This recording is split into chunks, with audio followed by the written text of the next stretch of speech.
नमस्कार, India voice देख रहे हैं आप और मैं हूं आपके साथ शिवम दुबे। बुलेटिन की शुरुआत करेंगे बड़ी और अहम खबर के साथ। खबर मेरठ से है, जहां पर अभिनेता सुनील और मुश्ताक के अपहरण केस में नया खुलासा हुआ है। बदमाशों ने किडनैपिंग की हैरतअंगेज पटकथा लिखी थी और बिना सुरक्षा कर्मी के इवेंट में शामिल होने की जानकारी पर फंसाया और फिर सुनील पाल और मुश्ताक खान के अपहरण के दो मुख्य आरोपी गिरफ्तार। गिरफ्तारी मौके से भाग निकले थे मुश्ताक। तो आपको बता दें कि कॉमेडियन सुनील पाल और अभिनेता मुश्ताक अहमद के अपहरण को लेकर बड़ा खुलासा हुआ है। बदमाशों ने फर्जी इवेंट कंपनी बनाकर अभिनेता सुनील पाल और मुश्ताक मोहम्मद के अपहरण की हैरतअंगेज पटकथा लिखी थी और आरोपियों ने अभिनेताओं को विश्वास में लेने के लिए इवेंट कंपनी के लेटर पैड भी छपवाए थे। आरोपियों ने वारदात का ऐसा जाल बुना कि दोनों अभिनेता मुंबई से आकर उनके जाल में फंस गए, लेकिन मीडिया में मामला आने के बाद पुलिस ने ऐसा जाल बिछाया कि आरोपी उसमें फंस गए। आरोपियों को गिरफ्तारी कर पूछताछ की गई और 6 अन्य आरोपियों के शामिल होने की फिलहाल इस पूरे मामले में जानकारी मिली।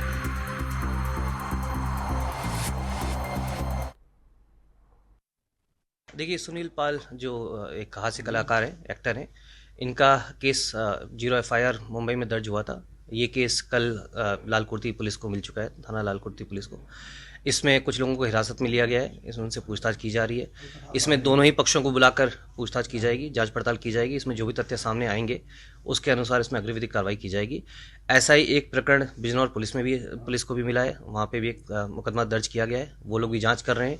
वहाँ पे भी जो तथ्य सामने आएंगे और यहाँ पे जो तथ्य मिलेंगे, इन सभी के अनुसार इसमें अग्रिम विधिक कार्रवाई की जाएगी।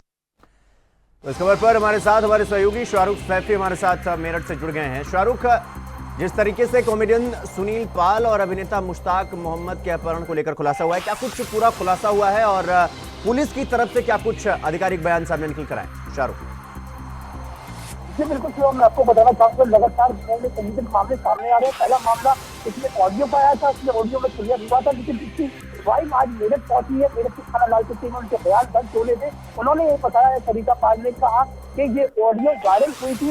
इस ऑडियो को अभी तक कोई पुष्टि नहीं हो पाई है, क्योंकि ये एडिट करके वायरल किया गया है। और वहीं सरिता पाल ने ये भी कहा है कि पुलिस इसमें जांच कर रही है। उसके बाद लगातार नए मामले सामने आ रहे हैं और ये भी कहा जा सकता है कि अब मेरठ उसकी बात पहुंच गई है, जरूर इसमें खुलासा होने जा रहा है। आपको बताते हैं, इसमें 2 मामले सामने आए हैं। बिजनौर में भी मामला सामने आया है, जिसमें कि मुश्ताक जो भी अभिनेता है उसके साथ भी सेम कांड ये हुआ है। उसमें अभी अपहरण करके उससे फिरौती मांगी गई है।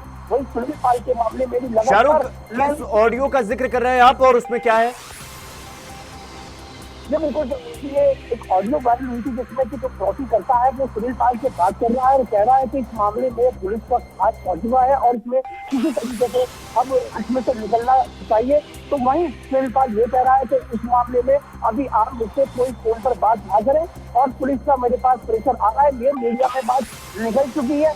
ये एक बॉलीवुड की वायरल हुई थी, जिसमें पुलिस का संज्ञान लेते हुए इसमें एक 3 गजब की थी, लेकिन उसकी वाइफ आज मेरठ पहुंची है महाराष्ट्र से। उसका कहना यह है कि ये मामला जो ऑडियो वाला है ये बिल्कुल गलत है। ये एडिट करके ऑडियो वायरल की गई है, जिसको उसने नकारते हुए मना किया है कि ये ऑडियो हमारे सुनील पाल की नहीं है। और वहीं सरिता पाल ने ये भी कहा है कि जो आरोपी थे उन्होंने इवेंट के बहाने मेरठ के लालचीन होटल में बुलाया था और बुला करके फिरौती उनसे मांगी गई है। इवेंट के बहाने उनको बुलाया गया था, फिरौती 8 लाख रुपए की मांगी गई थी, जिसमें मेरठ के ज्वेलर्स से वो रकम सौंपी गई थी, क्योंकि वहां से उन फिरौतीकर्ताओं ने उन ज्वेलर्स से वहां गोल्ड खरीदा। उसके बाद उन्हीं के खाते में थोड़े थोड़े पैसे करके उन्होंने वहां पर ट्रांसफर किए थे, जिसका मेरठ पुलिस से संज्ञान ले लिया है और मेरठ पुलिस ने इसमें टीम भी गठित की हुई है। लगातार हर बिंदुओं पे जांच की जा रही है।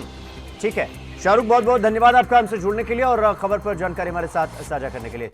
तो खबरों में आगे बढ़ेंगे एक और बड़ी खबर के साथ। यूपी की सियासत से जुड़ी हुई यह बड़ी खबर हम आपको बता रहे हैं। अब समाजवादी पार्टी बागी विधायकों पर कार्रवाई करने के लिए एक्शन मोड में आ चुकी है। राज्यसभा चुनाव में सपा विधायकों ने क्रॉस वोटिंग की थी और उनको सबक सिखाने की तैयारी समाजवादी पार्टी कर रही है। 16 दिसंबर से शुरू होने वाला है विधानमंडल का सत्र और Samajwadi party full proof plan तैयार कर चुकी है।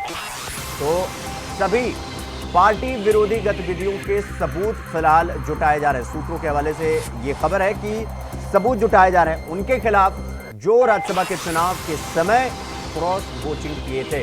तो आपको बता दें कि समाजवादी पार्टी के मुखिया अखिलेश यादव ने बगावत करने वाले 7 विधायकों को सबक सिखाने की तैयारी कर ली है और 16 दिसंबर से शुरू होने वाले विधानमंडल सत्र में बगावत करने वाले विधायकों पर समाजवादी पार्टी एक्शन लेगी। अंदर खाने की खबर तो यह है कि समाजवादी पार्टी ने इसके लिए फुल प्रूफ प्लान भी बना लिया है। पार्टी विरोधी गतिविधियों के सबूत भी जुटाए जा रहे हैं। बागी विधायकों की करतूत के सबूतों को जुटाने के लिए कमेटी भी बना दी गई है, लेकिन मामला कानूनी दांवपेच से भर गया है। कौन किस पर भारी पड़ेगा ये तो आने वाला वक्त बताएगा, लेकिन बागी विधायकों को लेकर सपा बार बार के बोल में है। और आपको ये भी बता दें कि इन बागी विधायकों में राकेश पांडे, अभय प्रताप सिंह, राकेश प्रताप सिंह, पूजा पाल, विनोद चतुर्वेदी और आशुतोष मौर्य, ये वो नाम है जो बागी विधायकों की जो कार्रवाई करने वाले हैं समाजवादी पार्टी के अध्यक्ष अखिलेश यादव, उनकी जद में हैं। यानी वो नाम है जिन पर कार्रवाई हो सकती है। एक बार आपको फिर से बता देते हैं वो नाम: राकेश पांडे, अभय प्रताप सिंह, राकेश प्रताप सिंह, पूजा पाल, विनोद चतुर्वेदी और आशुतोष मौर्य। तो ये वो नाम है जो क्रॉस वोटिंग इन्होंने किया था, ऐसी समाजवादी पार्टी ऐसा कह रही है और ये नाम सामने निकल कर आए हैं। और आपको बता दें कि अब इन पर समाजवादी पार्टी वो कार्रवाई करने के लिए अब देखना होगा कि कानूनी दांवपेच क्या कहता है और कौन किस पर भारी पड़ेगा, तो आने वाला वक्त बताएगा। लेकिन विधानमंडल का सत्र शुरू हो और उसके पहले या कहें कि विधानमंडल के समय ही इन विधायकों पर समाजवादी पार्टी एक्शन लेगी और इसके लिए समाजवादी पार्टी ने फुल प्रूफ प्लान भी तैयार कर लिया है। तो पार्टी विरोधी गतिविधि के चलते ये वो नाम है जो हमने आपको बताएं और अब ये कार्रवाई की जद में आएंगे समाजवादी पार्टी की। उसके लिए फुल प्रूफ तैयार कर लिया गया है, पूरा प्लान तैयार कर लिया गया है, सबूत जुटा लिए गए हैं और फिलहाल अभी सबूत जुटाए भी जा रहे हैं। और हालांकि अब इन पर दल बदल कानून लागू होगा नहीं लागू होगा, क्योंकि पार्टी अपनी तरफ से एक्शन लेगी। कानूनी दांवपेच क्या कहता है और इसमें किसकी जीत किसकी हार होगी ये तो आने वाला वक्त बताएगा। और फिलहाल ये भविष्य के गर्त में है और ये तो प्लान तैयार करने के बाद ही पता चलेगा जब एक्शन होगा। और एक्शन के बाद इन विधायकों के पास क्या कुछ ऑप्शन बचते हैं ये देखना दिलचस्प होगा। तो एक्शन मोड में समाजवादी पार्टी और फिर बागी विधायकों के खिलाफ कार्रवाई करने की पूरी तैयारी और उसके लिए बाकायदा सबूत जुटाए जा रहे हैं, फुल प्रूफ प्लान तैयार किया जा रहा है। अब ये प्लान कितना कारगर साबित होता है या एग्जीक्यूशन किस तरीके से करता है समाजवादी पार्टी, और ये देखना बेहद दिलचस्प होगा। तो बागी विधायकों पर कार्रवाई की जाएगी क्योंकि राज्यसभा में क्रॉस वोटिंग इन लोगों ने किया था, ऐसा समाजवादी पार्टी का कहना है। और ये नाम जो हमने आपको अभी बताया कि नाम पर एक्शन हो सकता है, तो इसमें राकेश पांडे, अभय प्रताप सिंह, राकेश प्रताप सिंह, पूजा पाल, विनोद चतुर्वेदी और आशुतोष मौर्य, ये वो 6 नाम हैं जिन पर एक्शन हो सकता है, समाजवादी पार्टी एक्शन ले सकती है। अब क्या कुछ एक्शन होगा ये तो आने वाला समय बताएगा। तो हमारे साथ India voice UP state coordinator Anil Pathak ji हमारे साथ जुड़ गए हैं। अनिल जी, जिस तरीके से समाजवादी पार्टी अब राज्यसभा के समय क्रॉस वोटिंग करने वाले विधायकों के खिलाफ एक्शन लेने जा रही है, कहा जा रहा है कि भाई फुल प्रूफ प्लान तैयार हो गया, क्या कुछ फुल प्रूफ प्लान तैयार किया गया है और क्या कुछ एक्शन लिया जा सकता है और क्या इन पर अनिल जी वो दल बदल कानून लागू होगा नहीं, क्योंकि खुद पार्टी एक्शन लेने जा रही है? 16 दिसंबर से उत्तर प्रदेश में विधानमंडल का शीतकालीन सत्र शुरू होने वाला है। हंगामेदार होगा और इसमें चर्चा भी हो सकती है व्यापक बड़े पैमाने पर।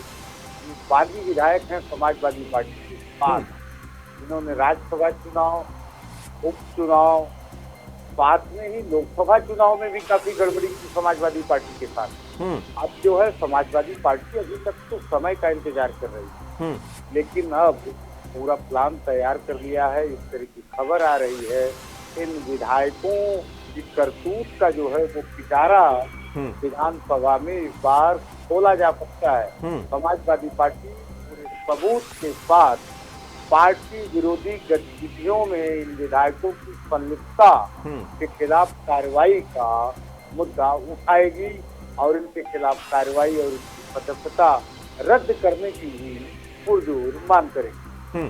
अनिल जी, अब चूंकि जिस तरह से समाजवादी पार्टी इन पर एक्शन लेगी, अब मान लीजिए कि पार्टी से बगावत किया इन्होंने और समाजवादी पार्टी इनको सबूत के आधार पर या जैसे भी इनको पार्टी से निष्कासित कर देती है, फिर इन विधायकों के पास क्या कुछ ऑप्शन बचता है? क्या ये विधायकी इनकी रहेगी, नहीं रहेगी, या इन्हें निष्कासित कर दिया जाएगा तो इनकी विधायकी चली जाएगी, फिर चुनाव होगा, क्या कुछ होगा? क्या कुछ पूरा ये दांवपेच कहता है? देखिए, ये बड़ा कानूनी दांवपेच का मामला है। सदस्यता रहेगी या चली जाएगी, ये फैसला विधानसभा अध्यक्ष को करना है।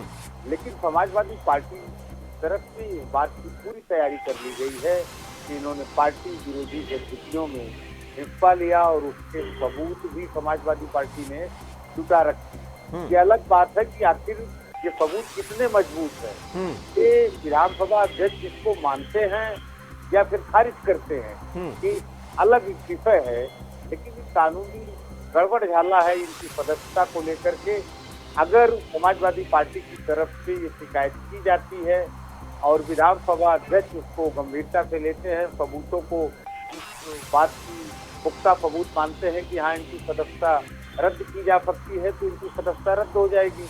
लेकिन अगर वो संतुष्ट नहीं होते हैं, इनकी सदस्यता रद्द की जा सकती है, क्योंकि इन विधायकों ने जनता ने इन्हें चुन के भेजा है। और जो लोकतंत्र में है और जो व्यवस्था में है कि जो व्यक्ति चुनाव करता है, चयन करता है, उसे ही अधिकार है उसको बर्खास्त करने का।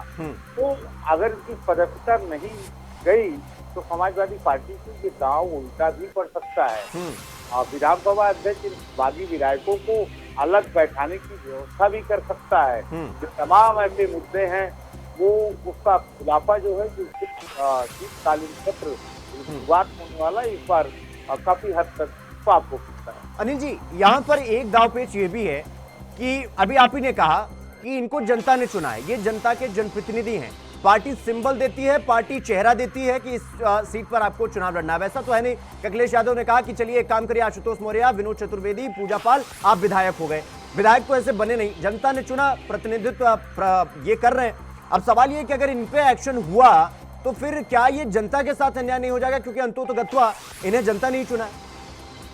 देखिए, एकदम सही कह रहे हैं शिवम, ये एक बड़ा गंभीर विषय है और काफी कानूनी दांवपेच से भरा सब्जेक्ट है ये। जिन विधायकों की सदस्यता का जो मामला है वो विधानसभा अध्यक्ष के पटल पे ही जाएगा। समाजवादी पार्टी ये दावा करेगी कि इन्होंने पार्टी विरोधी गतिविधियों में हिस्सा लिया है, क्योंकि चुनाव साइकिल चुनाव निशान से जीते हैं और पार्टी विरोधी गतिविधियों में हिस्सा ले रहे हैं, इस आधार पर सदस्यता रद्द की जानी चाहिए।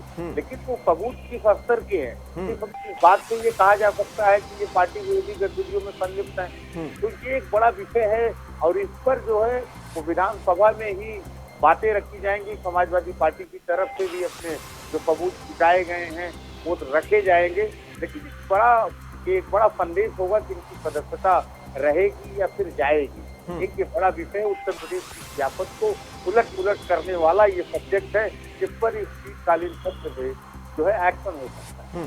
और अनिल जी, ये जो 6 नाम हैं, राकेश पांडे, अभय प्रताप सिंह, राकेश प्रताप सिंह, पूजा पाल, विनोद चतुर्वेदी और आशुतोष मौर्य, ये वो 6 नाम हैं। क्या और कुछ नाम है? समाजवादी पार्टी इसीलिए वेट एंड वॉच कर रही है ताकि और कौन कौन इसमें संलिप्त है उसकी भी पहचान की जा सके, या ये 6 नाम पर मोहर लग चुकी है कि हाँ यही थे जिन्होंने राज्यसभा में और लोकसभा में पार्टी को डैमेज करने की कोशिश की? देखिए, फिलहाल अभी यही नाम है, जैसे अभय प्रताप सिंह, राकेश प्रताप सिंह, राकेश पांडे, ये ऐसे चर्चित नाम हैं।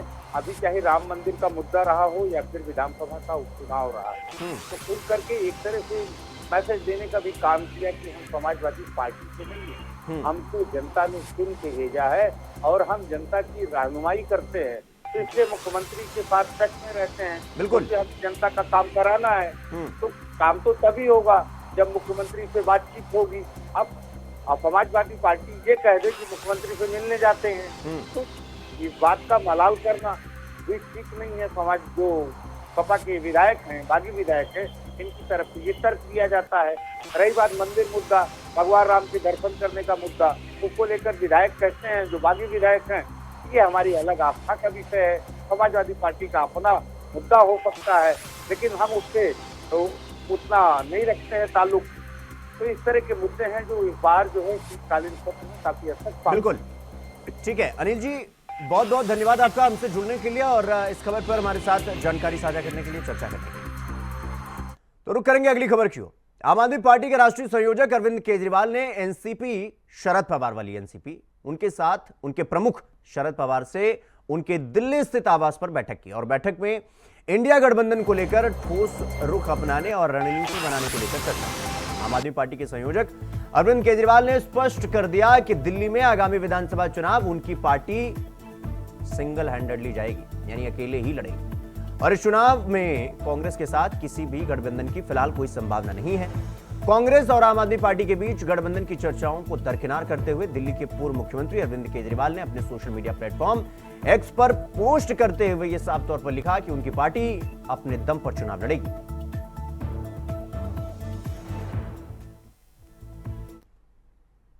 तो वहीं संसद के दोनों सदनों में बुधवार को हंगामा जारी रहा और बार बार सदन की कार्रवाई स्थगित करनी पड़ी।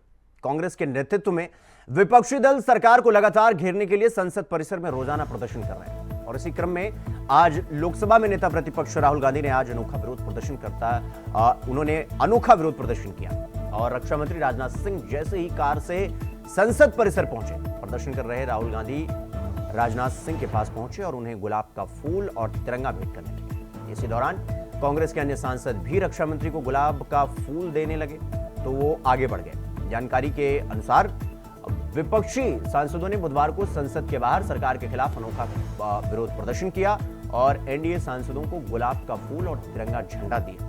प्रदर्शनकारियों में लोकसभा में विपक्ष के नेता राहुल गांधी और कांग्रेस सांसद प्रियंका गांधी वाड्रा भी शामिल थे। देखिए, स्पीकर से मेरी मीटिंग हुई और मैंने उनको कहा कि देखिए, ये जो हमारी पार्टी कह रही है कि कमेंट्स थोड़ा ये जो कमेंट्स हैं, डेरोगेटरी कमेंट्स हैं मेरे बारे में, इनको एक्सपंज किया जाए। स्पीकर ने कहा कि वो इनको एग्जामिन करेंगे। देखिए, ये उल्टे सीधे एक्यूजेशन लगाते रहते हैं, मगर हमने डिसीजन लिया है, एटलीस्ट मेरी थिंकिंग है कि ये जो भी प्रोवोकेशन करें इनको हम करने देंगे, बट हम हाउस को रन कराएंगे और हमारी पूरी कोशिश होगी कि हम किसी ना किसी तरह हम हाउस को रन करें। हम चाहते हैं कि डिबेट हो, डिस्कशन हो। 13 तारीख को कमिटमेंट था कि कॉन्स्टिट्यूशन पे डिबेट होगा। हम चाहते हैं कि वो डिबेट हो और हम हाउस को रन करने देंगे। तो नेशनल इन्वेस्टिगेशन एजेंसी यानी राष्ट्रीय जांच एजेंसी ने गैंगस्टर आतंकवादी गठजोड़ मामले की चल रही जांच के तहत पंजाब और हरियाणा में 9 स्थानों पर छापेमारी की। मामले में जुड़े संदिग्धों के खिलाफ मिली सूचना के बाद सुबह से ही पंजाब में 8 स्थानों और हरियाणा में 1 स्थान पर छापेमारी चल रही है। और आपको बता दें कि कथित तौर पर छापेमारी का उद्देश्य आतंकवादी संगठनों से जुड़ी आपराधिक गतिविधियों में मदद करने वाले संदिग्ध व्यक्तियों और नेटवर्क पर नकेल कसना है। ये एजेंसी द्वारा क्षेत्र में सक्रिय गैंगस्टरों और आतंकवादी समूहों के बीच बढ़ते गठजोड़ को रोकने के लिए किया गया है। और पिछले महीने एजेंसी ने आतंकवादी गैंगस्टर गठजोड़ मामले में बड़े पैमाने पर कार्रवाई करते हुए पंजाब, हरियाणा और उत्तर प्रदेश में 9 स्थानों पर दविंदर बम्बिहा सिंडिकेट के सहयोगियों से जुड़े परिसरों पर व्यापक रूप से तलाशी भी ली थी। और इसके बाद एनआईए की टीमों ने हरियाणा के पलवल, फरीदाबाद और गुरुग्राम जिले, पंजाब के जालंधर जिले और उत्तर प्रदेश के मथुरा जिले में आतंकवादी गैंगस्टर सिंडिकेट मामले के संदिग्धों के परिसरों की तलाशी ली।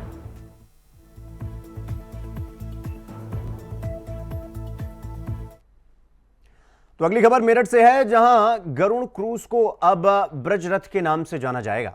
यमुना में चल रहे गरुड़ क्रूज का नाम बदलकर ब्रजरथ कर दिया गया है। पिछले 6 माह से तकनीकी कमियां आ रही हैं और जिसके चलते नाम बदलने के बाद ही कमियां दूर हुई और यमुना में ब्रजरथ क्रूज ने प्राचीन घाटों के बीच 63 लोगों को यात्रा कराई। मथुरा क्रूज लाइसेंस के अधिकारियों ने 1 वर्ष से यमुना में क्रूज चलाने के लिए काफी प्रयास किए, लेकिन सफलता हाथ नहीं लगी। कंपनी के अधिकारियों ने पंडितों से बात करी तो सामने ये बात निकल कर आई कि गरुड़ को श्राप था, अगर वो यमुना में आया तो उसका मस्तिष्क फट जाएगा। और इस बात को ध्यान में रखते हुए गरुड़ क्रूज का नाम बदलकर ब्रजरथ कर दिया गया। नाम बदलने के बाद क्रम में जो खामियां थी वो भी दूर हो गई और क्रूज का यमुना में सफल संचालन हुआ।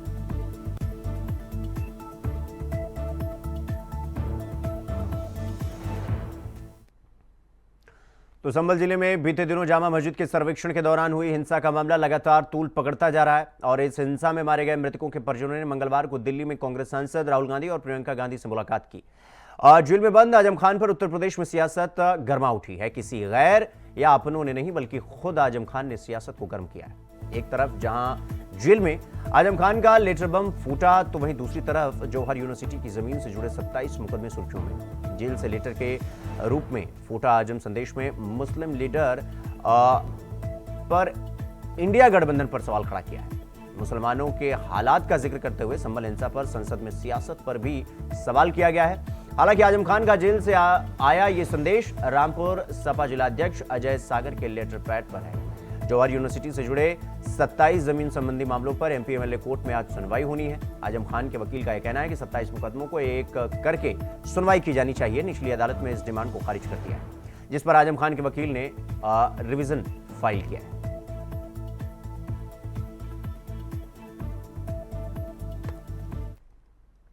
तो खबर इंडिया वॉइस में फिलहाल अभी के लिए बस इतना ही। देश और दुनिया की तमाम खबरों को देखने के लिए देखते रहिए इंडिया वॉइस। नमस्कार।